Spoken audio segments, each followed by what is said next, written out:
Magandang araw. Magluto tayo ngayon ng tamarind pork short ribs. Pakuluan ang short ribs at skim ang mga bubbles na naga-float. Lagyan din natin ito ng slices of onions. Purple, yellow, or white, pwede na. Lagyan natin ito ng 2 tablespoons na tamarind powder.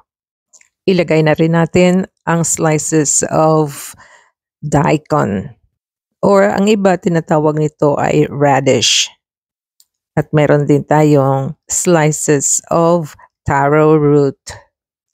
Linalagyan ko ng taro root dahil ito ang nagpapathicken a little bit ng ating sabaw. At hintayin din natin na maluto ito. Huwag i-overcook ang taro root. Madali lang ito maluto. So takpan lang natin at lutuin for 10 minutes. After 10 minutes, ilagay na natin ang kangkong stalks. O sa iba, tinatawag ito na water spinach. At huwag din i-overcook itong water spinach or kangkong stalks natin. Lutuin lang for 3 minutes. At sandali lang, ilagay na rin natin ang water spinach or kangkong na leaves.